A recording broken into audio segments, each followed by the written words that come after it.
Good morning again. तो हमारा topic start हो गया था पिछली बार पैराबोला। तो बेसिक चीज़ हमने पढ़ रही थी, बेसिक पैराबोलाज और टिल्टेड पैराबोलाज और जिनके axis parallel to x axis और वाई एक्सिस होती हैं। आगे चलते हैं। सबसे पहले बात करेंगे पोजीशन ऑफ पॉइंट्स की।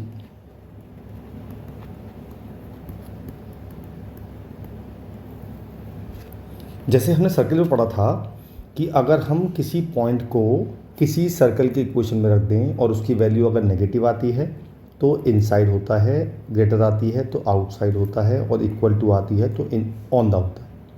सेम कंडीशन इसमें होती है, या कह दो किसी भी कॉनिक में हो सकती है। मान लीजिए एक इक्वेशन दे रखी है y square is equal to 4ax और मुझे पता करना है 3,2 इस पैराबोला के अंदर है या बाहर है।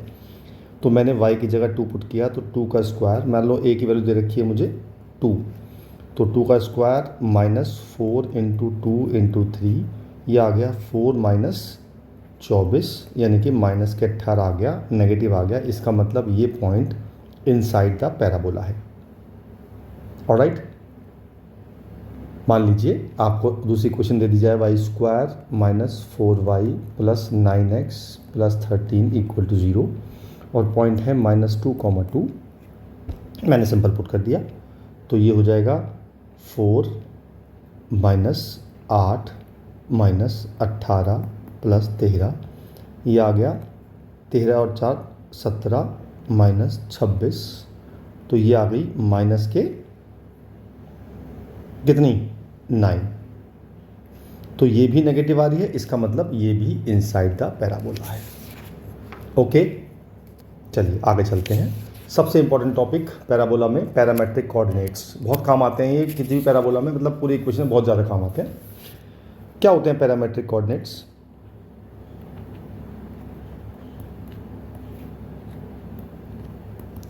अगर हमें किसी भी पैराबोला के ऊपर एक पॉइंट लेट करना है, ठीक है, तो हम एक पॉइंट लेट करेंगे और हम सोचते हैं कि उसमें वेरिएबल कम से कम हो, तो हमने ए की वैल्यू बनाया। नोट करना पड़ेगा सारी चीज़ आपको, आज की वीडियो में आपका काम ज़्यादा है, आप नोट करते चलिए साथ साथ। देखिए, अगर इक्वेशन है y square is equal to 4x, तो मैं जो पॉइंट लेट करूँगा वो लेट करूँगा at² 2at। अगर इक्वेशन है y square is equal to -4x, तो मैं लेट करूँगा -at² 2at। अगर इक्वेशन है x² इक्वल टू 4ay की, तो मैं लेट करूँगा 2at, at²। और अगर इक्वेशन है x² is equal to -4ay, तो मैं लेट करूँगा 2at at²। ये है पैरामेट्रिक कोऑर्डिनेट्स। कहीं भी किसी भी पैराबोला पे आपको अगर कोऑर्डिनेट लेट करने हैं तो आप इसी तरह से लेट करेंगे, आसानी पड़ती है। ओके, चलिए आगे चलते हैं। पहला जो आज का टॉपिक है वो है, मैंने आपको बताया था कि फोकल कॉर्ड क्या होती है। कोई भी कॉर्ड है अगर फोकस से पास कर रही है तो उसे बोलते हैं focal cord, that is a focus.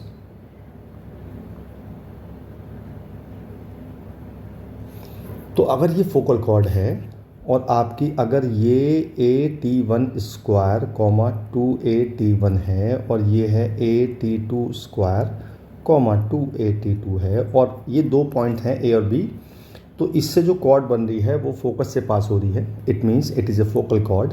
तो अगर ये फोकल कॉर्ड है तो कंडीशन होगी t1 into t2 is equal to -1। ये बात आप नोट कर लें कहीं पे कि हमेशा जब भी हमारी कोई भी फोकल कॉर्ड होगी, उसका अगर एक पॉइंट है at1² 2at1, दूसरा है at2² 2at2, तो हम ये याद कर लेंगे कि हमारा जो है t1 इंटू t2 -1 होगा। ओके, अच्छा जी आगे चलते हैं। अब सोचिए अगर मुझे लेंथ निकालनी हो, मतलब मुझे इसकी AB की अगर लेंथ निकालनी हो, तो भी हमारे पास फॉर्मूला होता है, तो होता है at2 - t1 का होल स्क्वायर। ये भी आप याद करने हैं। आज का जो वीडियो बनी हुई है वो याद करने का है, तो आप लिखते जाइए और मैं बताता जाऊंगा और आपको सारे याद करने हैं। चलिए आगे चलते हैं। ये हो गया हमारा फोकल कॉर्ड का कंसेप्ट। अब बात करते हैं, जब कोई भी पैराबोला है तो अगर मैंने लाइन खींचूंगा तो लाइन तीन तरह से होगी, या तो ऐसे होगी, या ऐसे होगी, और या ऐसे होगी। तो लेट अस सपोज हमारी इक्वेशन है y is equal to m x plus c और पैराबोला है y square is equal to 4ax। तो या तो ये लाइन दो पॉइंट पे काटेगी, या एक पॉइंट पे काटेगी, या एक भी पॉइंट पे नहीं काटेगी। तो अगर मैं यहाँ से निकालूँ x की वैल्यू आ रही है y माइनस सी अपॉन एम, और वो मैं इस x की जगह पुट कर दूँ, तो उससे क्या होगा, उससे एक क्वाड्रेटिक प्रिपेयर होगी y में। तो वो हो गई m y square is equal to 4ay minus 4ac equal to zero sorry. तो ये हो गया m y square minus 4ay plus 4ac equal to zero.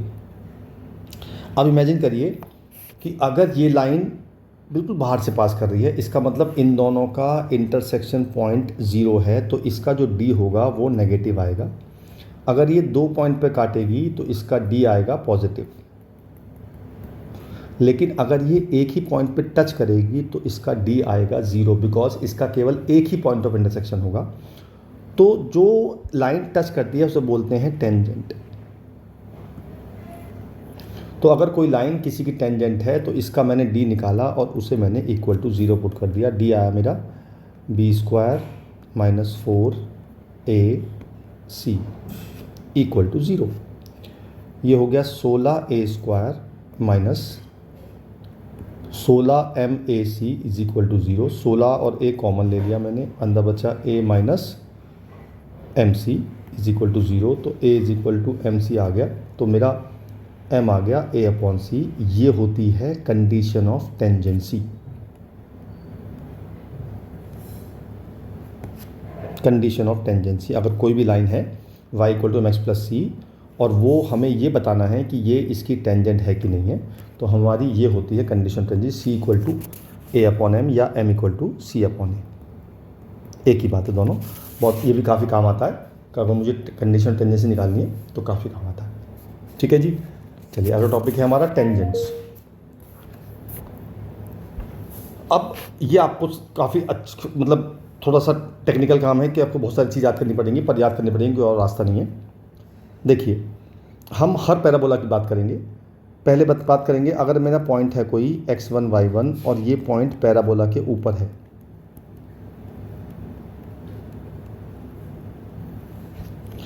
तो इक्वेशन टेंजेंट क्या होगी। मतलब मैं ऐसा कह रहा हूँ कि ये पैराबोला है, पॉइंट है x1 y1, तो इसकी इक्वेशन निकालनी है मुझे। तो इसकी अलग अलग कंडीशंस हैं।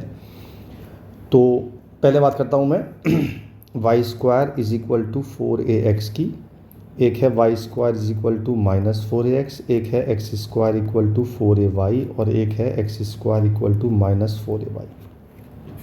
तो अगर x1 y1 मैं लिख देता हूँ यहाँ पे टेंजेंट एट x1 y1 पे, तो इसकी इक्वेशन होगी y1 is equal to 2ax plus x1।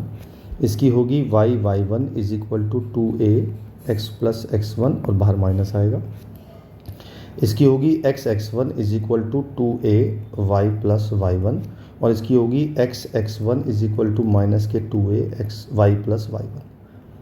अच्छा, ये सोचो कैसे आई, ये तो मैं आपको बता दूंगा। आपको याद है सर्कल में बताया था मैंने t इक्वल टू ज़ीरो।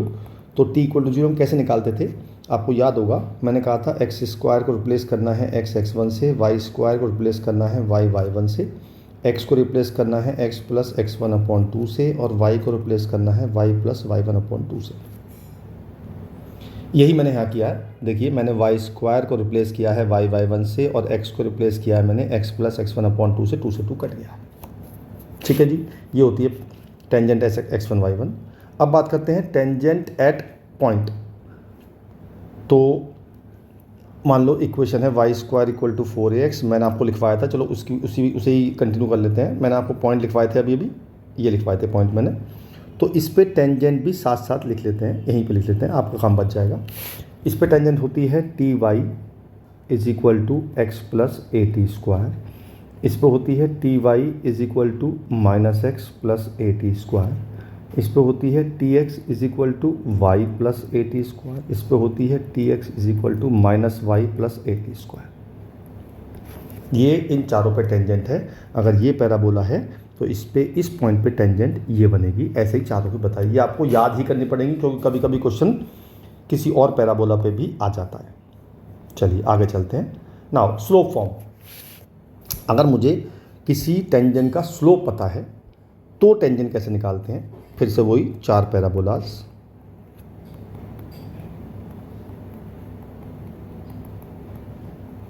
अगर मुझे टेंजेंट का स्लोप पता है तो इक्वेशन इसकी होती है y is equal to m x plus a upon m, y is equal to m x minus a upon m, y is equal to m x minus a m square और y is equal to m x plus a m square. ये चारों tangent हो गई अगर मुझे tangent का slope पता है तो।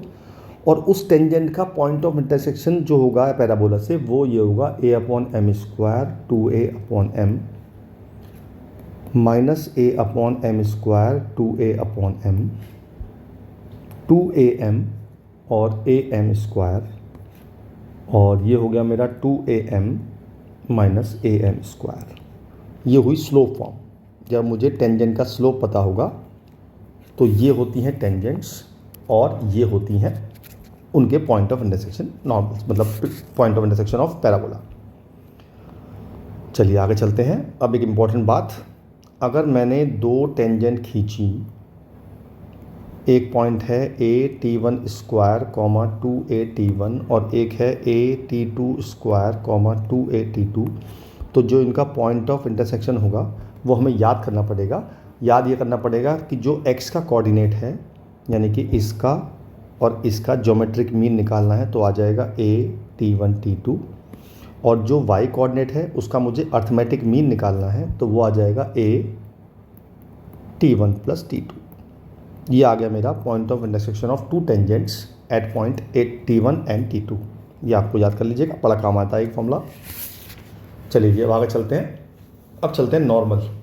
अब ये नॉर्मल क्या होती है यार, जैसे बताया मैंने आपको अभी भी, ये एक लाइन है, अगर ये इसको एक पॉइंट पे काट रही है तो इसके ठीक परपेंडिकुलर लाइन बनाएंगे, उसे बोलेंगे नॉर्मल।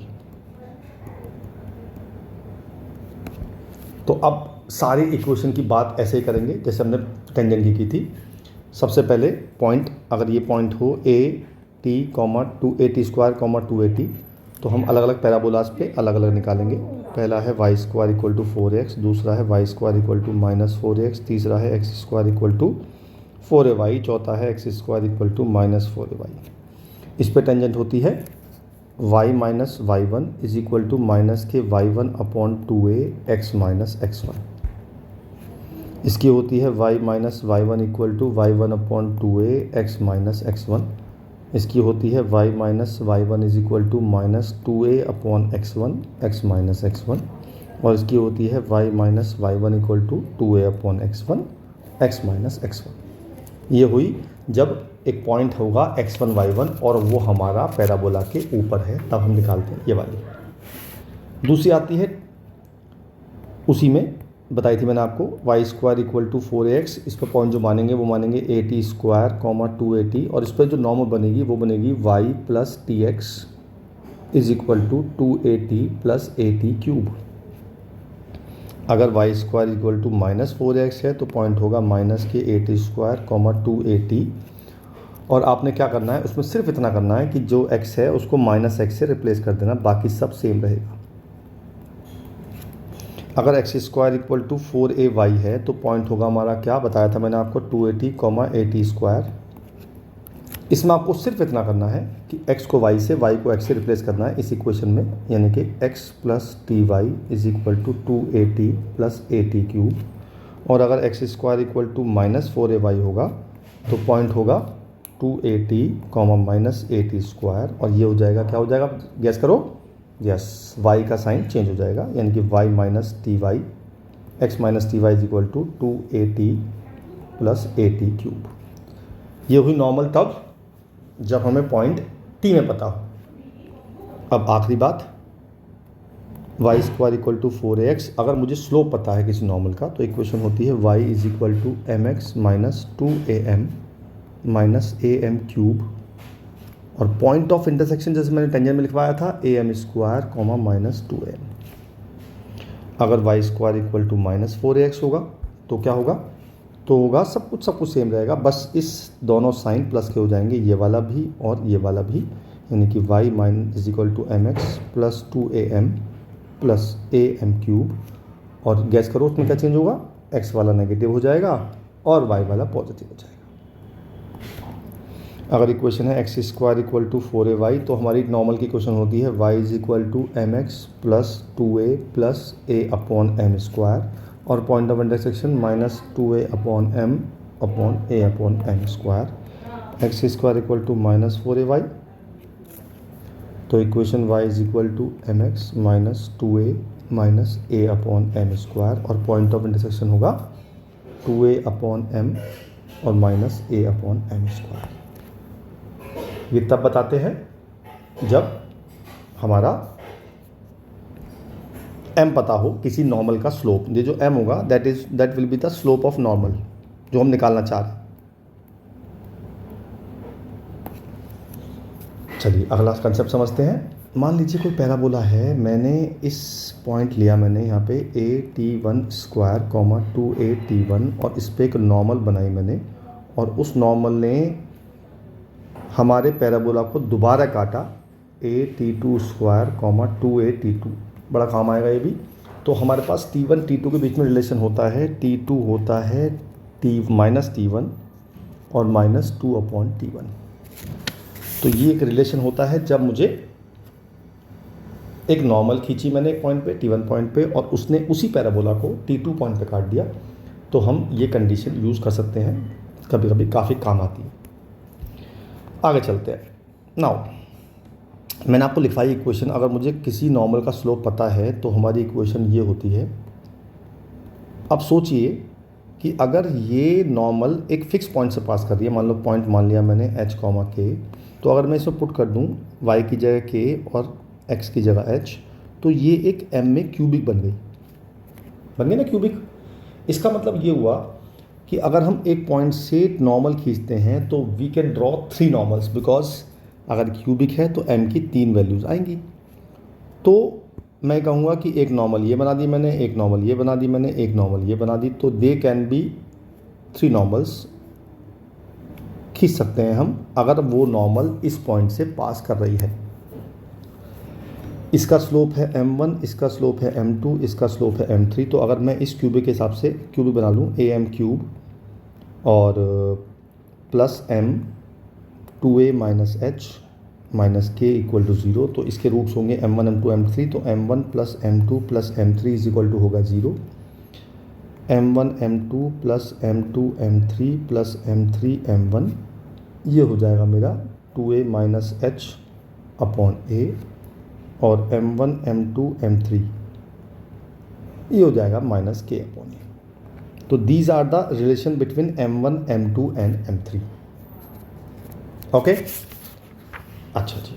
अब एक आखिरी बात इस वीडियो की, कि अगर मैं इन तीनों पॉइंट से पास करने वाला एक सर्कल बनाता हूँ, मान लो मैंने एक ऐसा सर्कल बनाया जो इससे पास कर रहा है, इससे ही पास कर रहा है और इससे ही पास कर रहा है, तो वो सर्कल वर्टेक्स से पास जरूर करेगा। नोट कर लो, if a circle is passing through 3 को नॉर्मल पॉइंट्स, इन पॉइंट्स को बोलते हैं को नॉर्मल पॉइंट्स, 1 2 और 3, दीज आर को normal points, then this circle will passes through vertex of the parabola। ठीक है, तो आज का टॉपिक था टेंजेंट एंड नॉर्मल के ऊपर पूरा, थोड़ा लंबा टॉपिक था, तो एक बार दोबारा देखिए इसे, जितने फॉर्मूले नोट करने हैं फॉर्मूले नोट करिए और फिर क्वेश्चन सॉल्व करिए। फिर अगले टॉपिक के साथ पैराबोला में ही फिर हाजिर होऊंगा, तब तक के लिए जय हिंद।